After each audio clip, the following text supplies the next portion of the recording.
রান্না কেমন হয়েছে? অমাই কাছে হেভি হয়েছে, যা হয়েছে না তালা পথে খেয়ে নই। 200 रुपए दे और 50 रुपए काट ओवर एक्टिंग के वजह। বন্ধুরা চলে এসে আর একটা নতুন ভিডিও নিয়ে। আর আজকের ভিডিওটাও কিন্তু হবে পিকনিকের ভিডিও। আর আজকে আমাদের পিকনিকে কিন্তু আমরা 4 জন থাকছি না, আজকে থাকছে অনেক লোক। আমাদের পাড়ার যে কাকিমা, ভাই, বোন, বৌদি যারা আছে সবাই মিলে কিন্তু আজকের পিকনিকটা হবে। এদিকে এই কাকিমা কাঠ চেরাই করছে, আর ওইদিকে কিন্তু বাকি যে ভাই বোনরা আছে তারা কিন্তু এদিকে প্যান্ডেলটা করছে। আর কিন্তু রান্নার জন্য সব কিছু তৈরি করা হচ্ছে। শুভ আর বৃষ্টি এদিকে কিন্তু পেঁয়াজ রসুন ছিলছে, আর পাশেই বৌদি কিন্তু আলু ছুলছে, দেখতে পাচ্ছ। আর এরপরেই কিন্তু আমাদের যে মাছটা কিন্তু মাছ কাটার জন্য ব্যবস্থা করতে হবে। তো মাছ কাটার জন্য এদিকে কিন্তু রেডি হয়ে গেছে এই কাকিমা, আর এদিকে বৌদি আছে। তেলাপিয়া মাছ কিন্তু কাটছে, খুব দারুণ ছিল মাছগুলো খেতে, তারপরে বুঝলাম। আর এদিকে পেঁয়াজ মোটামুটি রেডি, এটা স্যালাডের জন্য একটা এটা কিন্তু মাংসের জন্য, একটা স্যালাডের জন্য তো রেডি করা হয়েছে।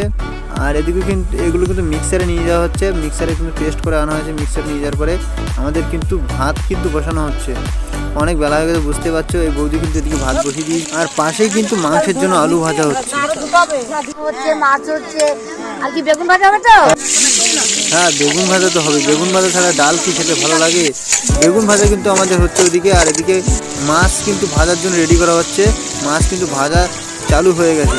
এই মাছটা কিন্তু দেখতে পাচ্ছ ভাজা প্রায় কমপ্লিট। এরপরে কিন্তু আমাদের ডাল, এই বৌদি কিন্তু ডাল রান্না করছে। ডাল রান্নার পরেই কিন্তু আমরা চলে আসবো মাংসের দিকে। মাংসের কিন্তু আমি আর বুদ্ধুদা করছিলাম। মাংসে কিন্তু পেঁয়াজ রসুন এটা মশলাটা প্রথমে বানিয়ে নিচ্ছি। তো সব রকম মশলা এখানে আছে, আদা রসুন জিরা মোটামুটি যেগুলো লাগে আর কি সবই আছে। তো এইগুলো যেগুলো মানে গুঁড়ো মশলা ছিল সেগুলো কিন্তু দিচ্ছি। মশলাগুলো ভালো করে কিন্তু আমরা পাকিয়ে নেব। ভালো করে মশলাগুলো হয়ে যাবে, টমেটো দিচ্ছি। টমেটো দেওয়ার পরে কিন্তু এরপরে কিন্তু আমরা মাংসটা দেবো। তো মাংস দিয়ে দিলাম। বুদ্ধুদা কিন্তু আজকে আমাদের রাঁধুনি, আর আমি মানে সাথে একটু আছি, আমি কাজ করিনি, মানে একটু হেল্প করে দিচ্ছিলাম হালকা পাতলা। আর বাচ্চা কাছে এদিকে দেখে গল্প করছে, ওদের কাছে গিয়ে আমি একটু শুনবো ওরা কি গল্প করছে। কি গল্প করছিস? কি গল্প করছিস তোরা? ভূতের গল্প করছি আমরা। ভূতের গল্প? হ্যাঁ। ওরা দুপুরবেলায় ভূতের গল্প করছে। যাই হোক, এদিকে কিন্তু আমাদের আলুটা কিন্তু মাংসে দিয়ে দিয়েছি। মাংস কষানো কমপ্লিট হয়ে গেছে। এরপর কিন্তু দেখো মানে কাঠ শর্ট পড়ে গেছিলো, মানে কাটার মানে কুড়োলটা ভালো ছিল না, যার জন্য কিন্তু আমি গোটা কাঠটাই কিন্তু আমি উনুনের ভিতরে ঢুকে দিয়েছি। আর মাংস কিন্তু এরপরে মোটামুটি রেডি হয়ে গেছে। বেশি আর দেখালাম না তোমাদেরকে। মাংস দেখতে পাচ্ছে কালারটা কিন্তু দারুণ ছিল, যেমন কালার ছিল তেমন খেতে ছিল। এরা এদিকে খেলছে। বাচ্চাদের রান্না কিন্তু পুরোপুরি কমপ্লিট হয়ে গেছে। এবার কিন্তু আমাদের খাওয়ার পালা। তো চলো খাওয়ার দিকে যাওয়া যাবে। তুই ওর থেকে ছোট? বাহ। এবার কিন্তু আমাকে দায়িত্ব দেওয়া হয়েছে পাতাটা দেওয়ার জন্য। তো আমি পাতাটা সবাইকে ভালোভাবে দিয়ে দিচ্ছিলাম, বাচ্চা কাচ্চা যারা বসেছিল। এরপরে কিন্তু জল, বৌদি জল দিচ্ছি সবাইকে। জল দেওয়ার পরে কিন্তু এদেরকে চলে এসে ভাত দিয়ে, ভাতটা খুব গরম ছিল, তাই অল্প অল্প দেওয়াই ভালো, তাড়াতাড়ি ঠান্ডা হবে। তো ভাতটা কিন্তু দেওয়া হচ্ছে বাচ্চাদের। ভাত দেওয়ার পরে কিন্তু এরপরে চলে এসে ডাল, এটাও কিন্তু আমাকে দায়িত্ব দেওয়া হয়েছে, ডালটা আমি দিচ্ছি সবাইকে। তো আমাদের বেগুন ভাজা ছিল, বেগুনটা ভাজছিলাম অবশ্যই তোমরা দেখেছিলে। আর একটা কিন্তু মেনু আমরা যারা দেখাতে পারিনি সময়ের জন্য, সেটা কিন্তু আমাদের মাছের ঝোলটা ছিল। তো ডালের পরে বেগুন ভাজা, তারপরে কিন্তু মাছের ঝোল চলে এসছে। আর তারপরে কিন্তু চলে এসছে আমরা সবাই যেটা খেতে ভালোবাসি বেশি একটু, মাংস আর স্যালাড। এদিকে ঠাম্মা কিন্তু মাংস খায় না, তাই সাইডে উঠেছে একদম। তো ঠাম্মা খাওয়া শেষ হয়ে গেছে, চলে গেছে। আমাদের স্যালাড আর মাংস চলছে, এদিকে বাচ্চা কাচ্চা খাচ্ছে সবাই। তো চলো দেখতে থাকো ভিডিওটা, আশা করি ভালো লাগবে। আমি আর বেশি কথা বলছি না।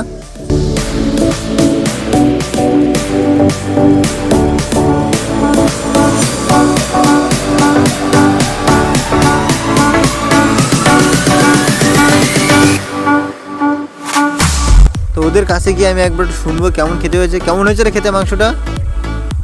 খেয়ে দেখা, দারুণ, বাহ, থ্যাংক ইউ। বাপির হাতে কিন্তু আমি ক্যামেরাটা দিয়ে দিয়েছি, আর বাপি কিন্তু সবার কাছে গিয়ে শুনবে খাবারটা খেতে কেমন হয়েছে, মানে রিভিউটা নেবে আর কি। তো দেখা যাক বাপি কেমন রিভিউ নিচ্ছে আর সবাই কেমন রিভিউ দিচ্ছে, দেখা যাক। জোরে বল। দারুণ হয়েছে ভাই, রান্না কেমন হয়েছে?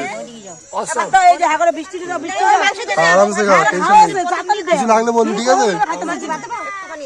রান্না কেমন হয়েছে? অমাই কাছে হেভি হয়েছে, যা হয়েছে না তালা পথে খেয়ে নই। एक काम कर 200 रुपए दे और 50 रुपए काट ओवर एक्टिंग के वजह। সবাই খাচ্ছে, এই দেখে আমি আর সহ্য করতে পারলাম না। আমি দেখলাম ভাত পরে খাওয়া যাবে, আগে কিছু মাংস খেয়ে নিই। তো মাংসটা খেতে এত দারুণ ছিল, মনে হচ্ছিল আরও খাই। আর কিন্তু পাশেই কিন্তু আমার খাচ্ছে বুদ্ধদা, আর এই পাশে খাচ্ছে বাপি এত খাওয়া খেয়েছে, মানে এমনভাবে ভাত মাখিয়েছে যে কলা পাতা ফেটে গেছে। আর মাছ দেখো তাকিয়ে আছে বাপির দিকে, মাছের মুখটা দেখো বাপির দিকে তাকিয়ে আছে। আর এদিকে পাশে বুদ্ধদার মাছ মরে গেছে, ঠিক আছে, মরা মাছ খাচ্ছে, দেখে অবস্থা খারাপ হয়ে গেছে। খাওয়া দাওয়া প্রায় আমাদের শেষ। তো ভিডিওটা কেমন লাগলো সবাই অবশ্যই জানিও। দাঁড়াও চলে যাও না, এখনো বাকি আছে। শুভ আর বৃষ্টি কিন্তু এরা টাকা কম দিয়েছিল, তাই এদেরকে কিন্তু মানে হাড়ি মাজিয়ে কিন্তু এদের টাকা উসুল করা হচ্ছে। দেখতে পাচ্ছ হাড়ি আর কড়াই কিন্তু মাঝে এরা দুজন। সবাই খায় আর আমরা শুধুমাত্র কাজ করি, এটাই তার না ওরা টাকা দিয়েছিল ঠিক মতো, আমরা একটা মজার জন্য বললাম। তো যাই হোক, সত্যি ওরা খুব দারুণ কাজ করেছে, কেননা পিকনিকের শেষে এই কাজটা কিন্তু কেউ করতে চায় না। তো থ্যাংক ইউ সো মাচ তোদের দুজনকে, মানে ভালো একটা কাজ করার জন্য। ভিডিওটা ভালো লাগলে অবশ্যই শেয়ার করতে ভুলো না। Thank you so much.